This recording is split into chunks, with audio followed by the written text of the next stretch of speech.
Hi, my name is Megan Balsdon. My topic for the presentation today is residential fire extinguisher training, and it will be for a group of adults.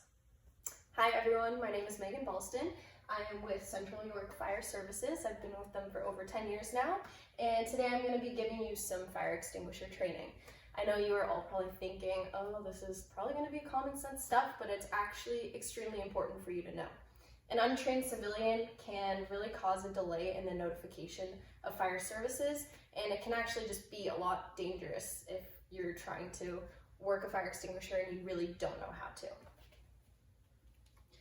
So today we're going to talk about portable fire extinguishers. We'll go over the different classes of fires.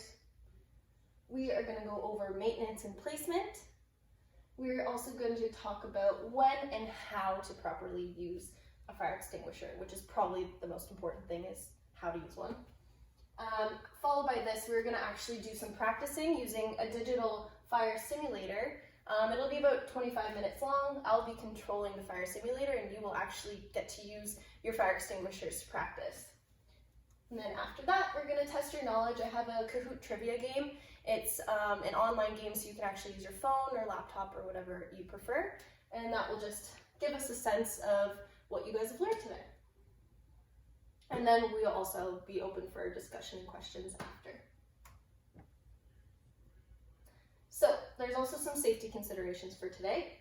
The first one being that fire extinguishers are hard and they can be heavy, so we need to be very careful when we're handling them, not to drop them on our feet or hit other people, because that can obviously cause injury. We also do not use the fire extinguishers unless clearly directed by myself. Obviously, we don't want any mistakes can happen, so we just want to be as careful as possible. Fire extinguishers contain compressed gas, so they should never be rolled or dragged or hit together. Also, in this very room and building, we need to be conscious of where our fire exits are and where the extinguishers are in the building. So in this classroom here, our nearest fire exit obviously is the door over to there, up the stairs. And once you exit up the stairs and out the door, there is a fire extinguisher right there, and there's also a stairwell to go down and exit the building. And finally, we should never aim a fire extinguisher at another human. The contents, like the agents inside the extinguishers, actually can irritate your skin and eyes, and if you ingest them or inhale them, they're actually very toxic for you, and you could seek medical attention for that afterwards. So we want to avoid that as much as possible.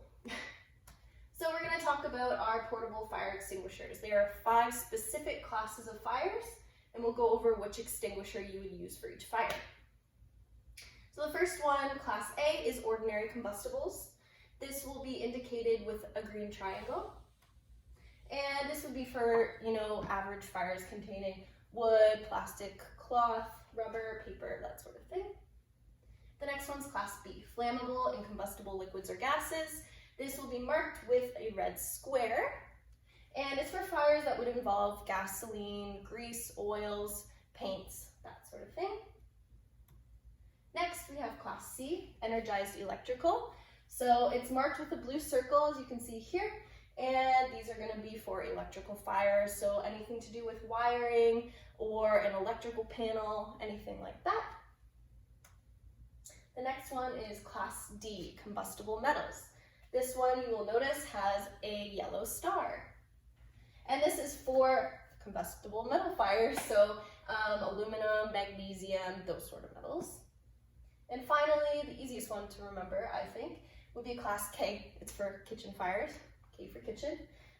It's marked with a black hexagon, and it's used for fires in your kitchens, ones that may have been caused through cooking oils and fats or vegetable oils, that sort of thing.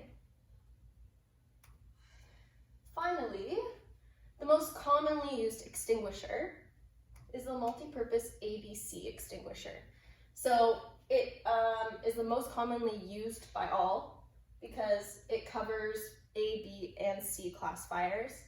And essentially how all of them work is that it will eliminate one of the aspects of the fire. So fire is made through fuel, heat, and oxygen, and it will eliminate one of those, which eliminates the chemical reaction from happening, and it suppresses the fire. So now we're going to talk about maintenance and placement. So there's some important things that you need to check on your fire extinguisher. The first one being the fire gauge, or the pressure gauge, sorry. So if it's in the green, you know you're good to go. If it's anything outside of the green, you need to get it checked and it needs to be fixed or replaced. Next is the expiry date. Usually every fire extinguisher has about a 10 to 12 year expiry date. However, it should be checked by an inspector every month, so you need to check on the tag, make sure that it isn't over the 10 years, and make sure that it has been checked every month. And finally, you want to look for any physical damage. So this could be, leakage, rusting, dents, that sort of thing, because obviously if it's in this sort of condition, it's not going to be an effective extinguisher and you need to get it replaced. So where should they be placed? The most important thing is that they should never be obstructed. You should always be able to access your fire extinguisher easily. A great example would be a kitchen fire. Often people will have extinguishers in their kitchens, but if it is next to your stove, which would be one of the main places where a fire might occur, then the flames and smoke are going to get in the way of you actually being able to reach that extinguisher. So we need to make sure that they're always accessible.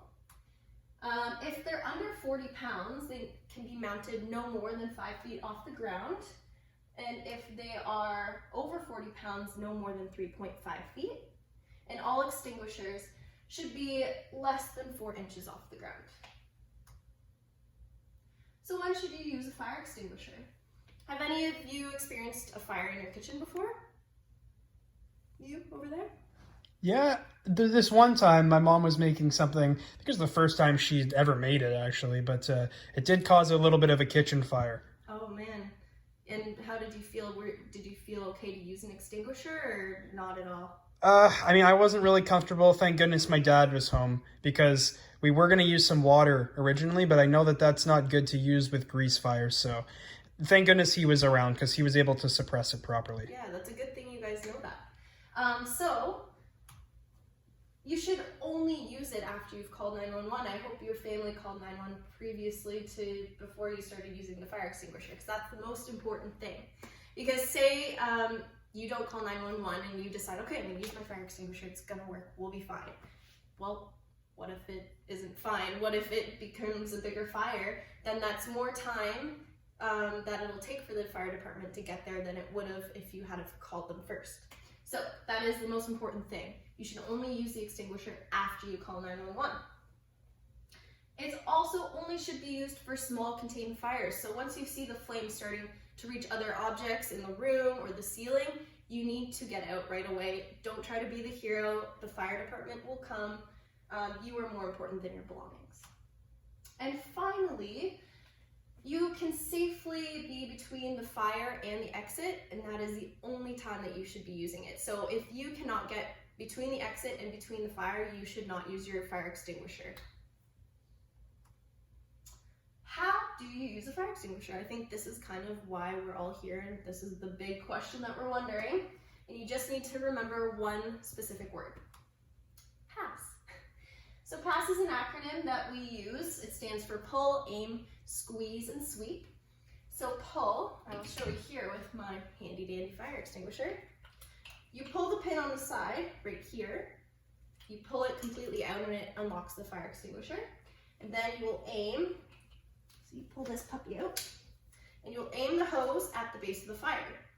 Next, you're gonna squeeze the lever right here. I'm not gonna squeeze it right now, but you'll squeeze the lever and that will discharge the agent. And then you sweep back and forth at the base of the fire until it's all the way out, until it's completely gone. It's also important to remember that even when the fire is completely extinguished, you should keep the fire extinguisher there in case it does, for whatever reason, reignite.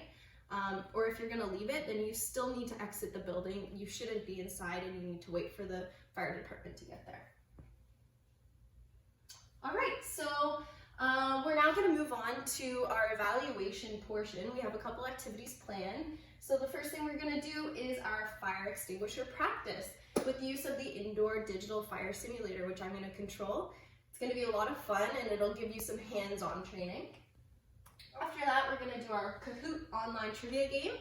And this is just going to test your knowledge, see, what we've learned today and what maybe for me in the future I can focus more on.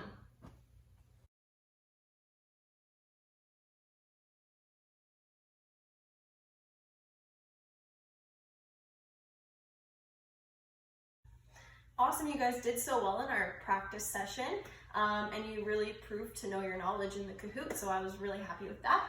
We're just going to go over a couple important things to remember just to summarize the presentation. So we all know that we only use the extinguisher after we call 911. Extinguishers should only be used for small fires. Never use the extinguisher if you can't safely put yourself between the fire and an exit. We use our PASS acronym, pull, aim, squeeze, and sweep. Know when the extinguisher needs maintenance or replacement. And finally, that we need to use the proper extinguisher for the class of fire. So I'm going to open it up if anyone has any questions or anything we want to discuss, share your experiences, anything. Yep, Kate? Yeah, I was just kind of curious, what are the actual contents inside a fire extinguisher? Yeah, so different extinguishers have different agents inside them. For example, a Class K fire extinguisher has a wet agent. A Class D fire extinguisher has a dry agent. In a Class A, it might have a multi-purpose ABC agent or a foam. So it varies from fire extinguisher to fire extinguisher. Perfect, thanks. Yeah, no problem. Thank you guys for coming today. I've had an awesome time with you and I hope you learned a lot.